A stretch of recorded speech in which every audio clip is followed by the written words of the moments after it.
ಎಲ್ಲರಿಗೂ ನಮಸ್ಕಾರ ಬಸ್ಸು welcome back to Sagar stories ಮಗ. ಫಸ್ಟ್ ಆಫ್ ಆಲ್ ಆರ್ಗೂ ಶುಭೋದಯ. ಇವತ್ತು Mumbai Indians is up against Sunrise Hyderabad predictions ಏನೇನಾಗುತ್ತೆ ಅಂತ ನೋಡ್ಬಿಡೋಣ ಮಗ. ಅದಕ್ಕೆ ನಮ್ಮ ಮುಂಚೆ ಚಾನಲ್ ಸಬ್ಸ್ಕ್ರೈಬ್ ಹಾಕೊಂಡು ಬೇಗ ಸಬ್ಸ್ಕ್ರೈಬ್ ಹಾಕೊಂಡು ಬೆಲ್ ಪಟ್ ನಂಗೆ ಕ್ಲಿಕ್ ಮಾಡ್ಕೊಳ್ಳಿ. ಇವತ್ತು ಏನಾಗುತ್ತೆ, ಎರಡೂ ಕೂಡ ಒಂಥರ ಸೇಮ್ ಸಿನಾರಿಯೋಲಿ ಇರುವಂಥ ಟೀಮು. 6 ಮ್ಯಾಚಲ್ಲಿ 2 ಮ್ಯಾಚ್ನ ಗೆದ್ದು, ಮುಂಬೈ ಇಂಡಿಯನ್ಸು ಅಷ್ಟೇ SRH ಅಷ್ಟೇ 2 ಮ್ಯಾಚ್ನ ಗೆದ್ದು 4 ಮ್ಯಾಚ್ನ ಸೋತು ಬರ್ತಿರುವಂಥ ಟೀಮು. ಆ್ಯಂಡ್ 2 ತಂಡನೂ ಕೂಡ ಲಾಸ್ಟ್ ಮ್ಯಾಚ್ನ ಗೆದ್ಬಿಟ್ಟು ಬರ್ತಿರುವಂಥ ಟೀಮ್. ಮುಂಬೈ ಇಂಡಿಯನ್ಸ್ ಸಿಕ್ಕಾಪಟ್ಟೆ ಕ್ಲೋಸ್ ಮ್ಯಾಚಲ್ಲಿ ಸೋಲುವಂಥ ಮ್ಯಾಚ್ನ ಗೆಲ್ತು ಅಂದರೆ ಈ ಕಡೆಯಿಂದ ಡಾಮಿನೇಟ್ ಮಾಡಿದ್ದು ಸನ್ರೈಸ್ ಹೈದರಾಬಾದ್. ಅವ್ರು ಗೆದ್ದಿರುವಂಥ 2 ಮ್ಯಾಚ್ನು ಕೂಡ ಸನ್ರೈಸ್ ಹೈದರಾಬಾದ್ ಡಾಮಿನೇಟ್ ಮಾಡ್ಕೊಂಡು ಗೆದ್ದಿದ್ದಾರೆ. ಸೋತಿರುವಂಥ ಎಲ್ಲ ಮ್ಯಾಚ್ನು ಕೂಡ 4 ಮ್ಯಾಚ್ನು ಕೂಡ ಒನ್ ಸೈಡೆಡ್ ಸೋತಿದ್ದಾರೆ. ಸೊ ಸಿಕ್ಕಾಪಟ್ಟೆ ಅನ್ಸರ್ಟನ್ ಆಗಿರುವಂಥ ಸನ್ರೈಸ್ ಹೈದರಾಬಾದ್. ಈ ಕಡೆ ಮುಂಬೈ ಇಂಡಿಯನ್ಸ್ ಪರವಾಗಿಲ್ಲ, ಚೆನ್ನಾಗೇ ಆಡಿದ್ದಾರೆ. ಕ್ಲೋಸ್ ಗೇಮ್ನ ಸೋತಿದ್ದಾರೆ ಕೆಲವೊಂದು ನೋಡೋಕೆ ಹೋಯ್ತು ಅಂದರೆ. ಬಟ್ ಪರವಾಗಿಲ್ಲ, ಇವರಿಗೆ ಕಂಪೇರ್ ಮಾಡ್ತಾನೆ ಮುಂಬೈ ಇಂಡಿಯನ್ಸ್ ಸ್ವಲ್ಪ ಬೆಟರಾಗಿ ಪರ್ಫಾರ್ಮ್ ಮಾಡಿದರೆ. ಇನ್ಕನ್ಸಿಸ್ಟೆನ್ಸಿ ಅನ್ನೋದು ಆ ಮಟ್ಟಿಗಿಲ್ಲ, ಇವ್ರ ರೇಂಜಿಗಂತೂ ಖಂಡಿತ ಇಲ್ಲ. ಒಂದು ಮ್ಯಾಚ್ನ ಆಡಿದ್ರು ಅಂತಂದರೆ ಇವರು ಸೀರೀಸಾಗಿ 4-5 ಮ್ಯಾಚ್ನ ಪಟ ನಂಗೆ ಸೋತಿದ್ದಾರೆ ಸನ್ರೈಸ್ ಹೈದರಾಬಾದ್ ಅವರು.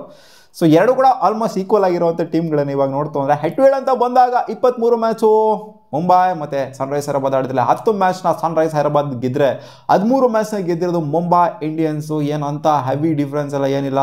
ಹೈಯೆಸ್ಟ್ ಸ್ಕೋರ್ ರೆಕಾರ್ಡ್ ಆಗಿರೋದು ಸನ್ರೈಸ್ ಹೈದರಾಬಾದ್ 277 ಮುಂಬೈ ಅಗೇನ್ಸ್ಟು. ಇವ್ರದ್ದು ಹೈಯೆಸ್ಟ್ ಸ್ಕೋರ್ ರೆಕಾರ್ಡ್ ಆಗಿರೋದು ಸನ್ರೈಸ್ ಹೈದರಾಬಾದ್ ಮೇಲೆ 246. ಲೋಯೆಸ್ಟ್ ಟೋಟಲು 77 ಮುಂಬೈ ಇಂಡಿಯನ್ಸ್ದು ಸನ್ರೈಸರ್ಸ್ ಮೇಲೆ, 96 ಇವ್ರದ್ದು ಲೋಯೆಸ್ಟ್ ಟೋಟಲು ಮುಂಬೈ ಇಂಡಿಯನ್ಸ್ನ ಮೇಲೆ. ಸೊ ಇನ್ನು ಇವತ್ತು ಆಗ್ತಿರೋದು ವಾಂಖೇಡೆ ಸ್ಟೇಡಿಯಮಲ್ಲಿ ಬೆಟರ್ ಬ್ಯಾಟಿಂಗ್ ವಿಕೆಟ್ ಇರುತ್ತೆ ಅಂತ ಅಂದ್ಕೊಂಡಿದ್ದೀವಿ. ಫಸ್ಟ್ ಮ್ಯಾಚು ಅಂತ ಹೆವಿ ಸ್ಕೋರಿಂಗ್ ಗೇಮ್ ಏನಾಗಲಿಲ್ಲ. ಸೆಕೆಂಡ್ ಮ್ಯಾಚ್ ಪರವಾಗಿಲ್ಲ, ಒಂದು ಡೀಸೆಂಟಾಗೇ ಆಯಿತು. ಇವತ್ತು ಎಕ್ಸ್ಪೆಕ್ಟ್ ಮಾಡ್ತೀವಿ ಒಂದು ಡಮಾಲ್ ಡಿಮಿಲ್ ಆಟನ, ಒಂದು ಕ್ಲೋಸ್ ಕಾಂಟೆಸ್ಟ್ನ ಎಕ್ಸ್ಪೆಕ್ಟ್ ಮಾಡ್ತೀವಿ. ಲಾಸ್ಟ್ 2 ಮ್ಯಾಚು ಎಂತೆಂಥ ಮ್ಯಾಚುಗಳು ಆಗಿದ್ದು. ನೆನ್ನೆ ನೋಡಿದ್ರೆ ಸೂಪರ್ ಓವರ್, ಮೊನ್ನೆ ನೋಡಿದ್ರೆ ಅಂತ 111 ರನ್ ಡಿಫೆಂಡ್ ಮಾಡ್ಕೊಂಡಿರುವಂಥದ್ದು.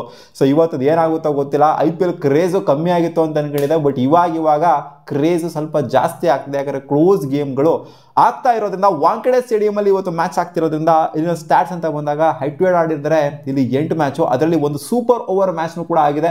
ಸೂಪರ್ ಓವರ್ನ ಸನ್ರೈಸ್ ಹೈದರಾಬಾದ್ ಮುಂಬೈ ಇಂಡಿಯನ್ಸ್ ಅವರು ಗೆದ್ದರೆ, 8ರಲ್ಲಿ 5 ಮ್ಯಾಚ್ನ ಮುಂಬೈ ಇಂಡಿಯನ್ಸ್ ಗೆದ್ದರೆ 2 ಮ್ಯಾಚ್ನ ಸೋತಿದ್ದಾರೆ. ಅಂದರೆ SRH ಅವರು 2 ಮ್ಯಾಚ್ನ ಗೆದ್ದಿದ್ದಾರೆ ಆ್ಯಂಡ್ 1 ಮ್ಯಾಚ್ ನೋ ರಿಸಲ್ಟ್ನು ಕೂಡ ಇಲ್ಲಿ ಆಗಿದೆ. ಸೊ ಟೋಟಲ್ ಆಗಿ ಓವರ್ ಆಲ್ ಆಗಿ ವಾಂಖೇಡೆ ಸ್ಟೇಡಿಯಮಲ್ಲಿ ಮುಂಬೈ ಇಂಡಿಯನ್ಸ್ ಆಡಿರುವಂಥದ್ದು 87 ಮ್ಯಾಚು, ಅದರಲ್ಲಿ 52 ಮ್ಯಾಚ್ನ ಬ್ಯಾಟಿಂಗ್ ಫಸ್ಟ್ ಆಡಿ ಗೆದ್ದಿದ್ದಾರೆ. 52 ಮ್ಯಾಚ್ನ ಗೆದ್ದಿದ್ದಾರೆ, 34 ಮ್ಯಾಚಸ್ ಸೋತಿದ್ದಾರೆ. ಹಂಗೆ ನೋಡೋಕೆ ಕಡಕಾಗಿನೇ ಮೇಂಟೈನ್ ಮಾಡಿದರೆ 52 ಮ್ಯಾಚಸ್ಸು 34 ಮ್ಯಾಚಸ್ಸು ಅಂತಂದರೆ ಒಂದು ರೇಂಜಿಗೆ ಚೆನ್ನಾಗೇ ಸ್ಟ್ಯಾಟ್ಸ್ನ ಮೇಂಟೈನ್ ಮಾಡಿದರೆ. SRH ಅವರು 13 ಮ್ಯಾಚ್ನ ಆಡಿದರೆ, 2 ಮ್ಯಾಚ್ನ ಮಾತ್ರ ಗೆದ್ದಿದ್ದಾರೆ. ಇಲ್ಲಿ 2 ಮ್ಯಾಚು 10 ಮ್ಯಾಚ್ನ ಸೋತಿದ್ದಾರೆ ಮಗ. 10 ಮ್ಯಾಚ್ನ ಸೋತಿದ್ದಾರೆ, ಅರ್ಥ ಮಾಡ್ಕೊಳ್ಳಿ. ಅಜೀಬ್ ಅಂದರೆ ಅಜೀಬು. ಸ್ಟ್ಯಾಟ್ಸ್ ಎಲ್ಲ ಕಂಪ್ಲೀಟ್ಲಿ ಅಗೇನ್ಸ್ಟ್ SRH ಇದೆ. ಯಾಕಂದರೆ 13 ಮ್ಯಾಚಲ್ಲಿ 2 ಮ್ಯಾಚ್ನ ಗೆಲ್ತಾರೆ ಅಂತಂದರೆ ಖಂಡಿತ ಇವ್ರ ಪರವಾಗಂತೂ ಸ್ಟ್ಯಾಟ್ಸ್ ಇಲ್ಲವೇ ಇಲ್ಲ.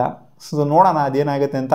ಇವತ್ತು ಸ್ಟ್ಯಾಟ್ಸು ಗೀಟ್ಸು ಎಲ್ಲ ಉಲ್ಟಾ ಮಾಡ್ತಾರಾ ಅಥವಾ ಸ್ಟ್ಯಾಟ್ಸ್ ಪರವಾಗಿಯೇ ಮ್ಯಾಚ್ ಆಗುತ್ತಾ ಗೊತ್ತಿಲ್ಲ. ಸೊ ಮುಂಬೈ ಇಂಡಿಯನ್ಸ್ ಕೂಡ ಕ್ವಾಲಿಟಿ ಸೈಡೇನೆ, ಏನಕ್ಕೋ ಒಳ್ಳೆ ಚೊತ್ತೆ ಥರ ಆಡ್ತಿದ್ದಾರೆ ಅಷ್ಟೇ ಈ ಸೀಸನ್. ಸ್ವಲ್ಪ ಲಾಸ್ಟ್ ಮ್ಯಾಚ್ ಎಲ್ಲ ಮಸ್ತಾಗಿ ಆಡ್ಕೊಂಡ್ಬಂದಿದ್ದಾರೆ. ಇವ್ರದ್ದು ಕೂಡ ಕ್ವಾಲಿಟಿ ಸೈಡೇನೆ. ಇವರು ಬ್ಯಾಟಿಂಗ್ ಅಟ್ಯಾಕ್ ನೋಡ್ತು ಅಂದರೆ ಕಳ್ಳದೋಗ್ಬಿಡ್ತೀರಾ ಹಂಗೆ ಆನ್ ಪೇಪರ್ ನೋಡ್ತು ಅಂತಂದರೆ. 2 ಅಟ್ಯಾಕು ಹಂಗೇನಿದೆ, ಆನ್ ಪೇಪರ್ ನೋಡ್ತಾರೆ ಬ್ಯಾಟಿಂಗ್ ಅಟ್ಯಾಕು. ಬಟ್ ಸ್ವಲ್ಪ ಮ್ಯಾಚ್ಗಳು ಬ್ಯಾಟಿಂಗ್ ಕೊಲಾಪ್ಸ್ ಆಗಿದ್ದರಿಂದ 2 ತಂಡಗಳು ಕೂಡ ಸಫರ್ ಆದವು. ಸೊ ಹೆಟ್ವೇಡ್ ಎಲ್ಲ ನೋಡಿದರೆ ಇನ್ನೇನು ಟೋಟಲ್ ಆಗಿ ಓವರ್ ಆಲ್ ಆಗಿ ವಾಂಖೇಡೆಯಲ್ಲಿ 120 ಮ್ಯಾಚ್ ಆಗಿದ್ದಾರೆ. 55 ಮ್ಯಾಚ್ನ ಬ್ಯಾಟಿಂಗ್ ಫಸ್ಟ್ ಆಡಿದವ್ರು ಗೆದ್ದರೆ, 65 ಮ್ಯಾಚ್ನ ಬ್ಯಾಟಿಂಗ್ ಸೆಕೆಂಡ್ ಆಡಿದವ್ರು ಗೆದ್ದಿದ್ದಾರೆ. ಇಲ್ಲಿ ಟಾಸ್ ಗೆಲ್ತು ಅಂದರೆ ಆಬ್ವಿಯಸ್ಲಿ ಬ್ಯಾಟಿಂಗ್ ಫಸ್ಟ್ ಅಲ್ಲ, ಬೌಲಿಂಗ್ ಫಸ್ಟ್ ಮಾಡೋದಕ್ಕೆ ಎಲ್ಲರೂ ಕೂಡ ನೋಡ್ತಾರೆ. ಆ್ಯಂಡ್ ಹೈಯೆಸ್ಟ್ ಟೋಟಲ್ ರೆಕಾರ್ಡ್ ಆಗಿರೋದು ಇಲ್ಲಿ 235 ವಾಂಖೇಡೆಯಲ್ಲಿ. ಆ್ಯಂಡ್ ಲೋಯೆಸ್ಟ್ ಟೋಟಲ್ ರೆಕಾರ್ಡ್ ಆಗಿರೋದು 67. ಸೊ ನೋಡುವ ಆವ್ರೇಜ್ ಫಸ್ಟಿಂಗ್ ಸ್ಕೋರ್ 170 ಆ್ಯಂಡ್ ಅಬೋವ್ ದೆ 200 ಹೊಡಿಲೇಬೇಕು ಮಿನಿಮಮ್ಮು. ಬಟ್ ಇವಾಗ ರೀಸೆಂಟಾಗಿ ಎಲ್ಲ ನೋಡ್ತು ಅಂದರೆ, ಡಿಫೆಂಡ್ ಮಾಡ್ಕೊಂತಿರೋದೆಲ್ಲ ನೋಡ್ತು ಅಂದರೆ, ಪಿಚ್ಚು ಕೂಡ ಇಲ್ಲಿ ಅದೇ ಥರ ಇತ್ತು. ಫಸ್ಟ್ ಮ್ಯಾಚ್ನ ನೋಡ್ತು ಅಂದರೆ ಸಿಕ್ಕಾಪಟ್ಟೆ ಬೌಲಿಂಗ್ ಫ್ರೆಂಡ್ಲಿ ಆಗಿರುವಂಥ, ಸ್ಪಿನ್ ಫ್ರೆಂಡ್ಲಿ ಆಗಿರುವಂಥ ವಿಕೆಟ್ನ ನಾವು ನೋಡಿದ್ದು ವಾಂಖೇಡೆಯಲ್ಲಿ. ಸೊ ನೋಡೋಣ ಈ ವಿಕೆಟು ಯಾವ ಥರ ಬಿಹೇವ್ ಆಗುತ್ತೆ ಅಂತ. ಆ್ಯಂಡ್ ಮುಂಬೈ ಇಂಡಿಯನ್ಸ್ ಬ್ಯಾಟಿಂಗ್ ಅಂತ ಬಂದಾಗ ರಿಯಾನ್ ರಿಕಲ್ಟನ್ ಪರವಾಗಿಲ್ಲ, ಡಿಸೆಂಟಾಗಿ ಆಡಿದ್ರೆ. ರೋಹಿತ್ ಶರ್ಮಾ ಫಾರ್ಮಿಗೆ ಬರಬೇಕಾಗಿದೆ, ಇಂಪ್ಯಾಕ್ಟ್ ಪ್ಲೇಯರ್ ಆಗಿ ಬರ್ತಾರೆ. ಸುಮ್ಮನೆ ಹೋಗಿ ಕೂತ್ಕೊಂತಾರೆ. ಏನು ಮಾಡ್ತಿದ್ದಾರೆ ರೋಹಿತ್ ಶರ್ಮಾ ಅನ್ನೋದು ಈ ಟೂರ್ನಮೆಂಟಲ್ಲಿ ಗೊತ್ತಾಗ್ತಾ ಇಲ್ಲ. ರೋಹಿತ್ ಶರ್ಮಾನ ನಾವು ಇಂಪ್ಯಾಕ್ಟ್ ಪ್ಲೇಯರ್ ಆಗಿ ನೋಡೋಕ್ಕೇ ಇಷ್ಟಪಡಲ್ಲ. ಇವರು ಸುಮ್ಮನೆ ಏನಕ್ಕೆ ಇಂಪ್ಯಾಕ್ಟ್ ಪ್ಲೇಯರ್ ಆಗಿ ಕರೆಸ್ತಾರೆ ಅಂತ ಗೊತ್ತಾಗ್ತಿಲ್ಲ. ಸುಮ್ಮನೆ ಸ್ಟಾರ್ಟಿಂಗ್ ಫ್ರಮ್ 11 ಇರಬೇಕು, ಒಂದು ಸ್ವಲ್ಪ ಹೀಟ್ ಇರಬೇಕು. ಅವ್ರ ಬಾಡಿಯಲ್ಲಿ ಫೀಲ್ಡಿಂಗ್ ಮಾಡಿರುವಂಥದ್ದು ಅದು ಇದು ಎಲ್ಲ ಕಿಚ್ಚು ಎಲ್ಲ ಇರಬೇಕು. ಸುಮ್ಮನೆ ಇವರು ಇಂಪ್ಯಾಕ್ಟ್ ಪ್ಲೇಯರ್ ಆಗಿ ಕಳ್ಸೋದು ನನಗೇನಕ್ಕೋ ಇಷ್ಟ ಆಗ್ತಾ ಇಲ್ಲ. ಸೂರ್ಯಕುಮಾರ್ ಯಾದವ್ ಪರವಾಗಿಲ್ಲ, ಡಿಸೆಂಟಾಗಿ ಆಡಿದ್ರೆ. ತಿಲಕ್ ವರ್ಮಾ ಚೆನ್ನಾಗಿ ಆಡ್ತಾ ಇದ್ದಾರೆ. ಜಾಕ್ಸ್ ಅಂತ ಸೌಂಡ್ ಮಾಡ್ತಾ ಇಲ್ಲ, RCBಗೆ ಮಾಡಿದಷ್ಟು ಸೌಂಡ್ ಮಾಡ್ತಾ ಇಲ್ಲ. ಹಾರ್ದಿಕ್ ಪಾಂಡ್ಯ ಚೆನ್ನಾಗಿ ಮಾಡ್ತಾ ಇದ್ದಾರೆ. ಸ್ಯಾನ್ನರ್, ಬುಮ್ರಾ ಸಖತ್ ಬೌಲಿಂಗ್ನ ಮಾಡ್ತಿದ್ದಾರೆ. ಟ್ರೆಂಟ್ ಬೋಲ್ಟ್ ಜೊತೆಗೆ ದೀಪಕ್ ಚಾರ್ ಬೌಲಿಂಗ್ ಏನೋ ಚೆನ್ನಾಗೇ ಇದೆ. ಬಟ್ ಬ್ಯಾಟಿಂಗಲ್ಲಿ ಕೆಲವೊಂದು ಟೈಮ್ ಇವರು ಕೊಲಾಪ್ಸ್ ಆಗಿಬಿಡ್ತಾರೆ. ಅದೇನೇ ಇವರಿಗೆ ಬ್ಯಾಕ್ ಫೈರ್ ಆಗುವಂಥದ್ದು. ಟಾಪ್ ಆರ್ಡರ್ ಬೇಸಿಕಲಿ ರನ್ ಹೊಡಿಬೇಕು ಗುರು, ಅಂದರೆ ಓಪನರ್ಸ್ ರನ್ ಹೊಡಿಬೇಕು. ರೋಹಿತ್ ಶರ್ಮಾ ಈ ಮ್ಯಾಚ್ ಕ್ಲಿಕ್ ಆಗ್ತಾರೆ, ಆ ಮ್ಯಾಚ್ ಕ್ಲಿಕ್ ಆಗ್ತಾರೆ, ಅದು ಇದು ಅಂತೆಲ್ಲ ಕಾಯ್ಕೊಂಡು ಕೂತ್ಕೊಂಡಿದ್ವಿ. ಈ ಮ್ಯಾಚ್ ಭರ್ಜರಿ ಸ್ಕೋರನ್ನು ಅವ್ರ ಬ್ಯಾಟಿಂದ ಬಂತು ಅಂತ ಅಂದರೆ ಅಟ್ಲೀಸ್ಟ್ ಒಂದು 15 ಆರು ಬಂತು ಅಂದರೆ ಒಂದು ಸ್ವಲ್ಪ ಸಮಾಧಾನವಾಗಿರುತ್ತೆ ರೋಹಿತ್ ಶರ್ಮಾ ಅವರ ಫ್ಯಾನ್ಸ್ಗಳಿಗೆ. ಈ ಕಡೆಯಿಂದ ಸನ್ರೈಸ್ ಹೈದರಾಬಾದ್ ಬಂತು ಅಂದರೆ ಕ್ಲಾಸನ್ನು ಪರವಾಗಿಲ್ಲ ಡಿಸೆಂಟಾಗಿ ಆಡಿದ್ರೆ. ಟ್ರಾವೆಸ್ ಹೆಡ್ ಜೊತೆಗೆ ಅಭಿಷೇಕ್ ಶರ್ಮಾ ಲಾಸ್ಟ್ ಮ್ಯಾಚ್ ಅಭಿಷೇಕ್ ಶರ್ಮಾ ಧೂಳು ಎಬ್ಬಿಸ್ಬಿಟ್ರು. ಹಂಗೆ ಈ ಮ್ಯಾಚ್ ಅದು ಏನು ಬರ್ಕೊಂಬಂದಿರ್ತಾರೋ ಜೋಬಲ್ಲಿ ಇಟ್ಕೊಂಡಿರ್ತಾರೋ ಗೊತ್ತಿಲ್ಲ. ಈ ಮ್ಯಾಚನ್ನು ಮಸ್ತಾಗಿ ಆಡೋರು ಅಂದರೆ ಜೋಬಲ್ಲಿರೋದನ್ನ ಎತ್ತುತ್ತಾರೆ, ಇಲ್ಲಾಂದರೆ ಎತ್ತೋದಕ್ಕೆ ಆಗೋದಿಲ್ಲ. ಆಮೇಲೆ ನಿತೀಶ್ ಕುಮಾರ್ ರೆಡ್ಡಿ ಓಕೆ ಡಿಸೆಂಟಾಗಿ ಆಡ್ತಾ ಇದ್ದಾರೆ. ಅಭಿನವ್ ಮನೋಹರ್ ಪರವಾಗಿಲ್ಲ, ಅವ್ರಿಗೆ ಆಪರ್ಚುನಿಟಿ ಸಿಕ್ಕಿದಾಗ ತಿಳಿಸ್ತಾ ಇದ್ದಾರೆ ಅಷ್ಟೇ, ಅಂಥ ಸೌಂಡ್ ಏನು ಮಾಡಿಲ್ಲ.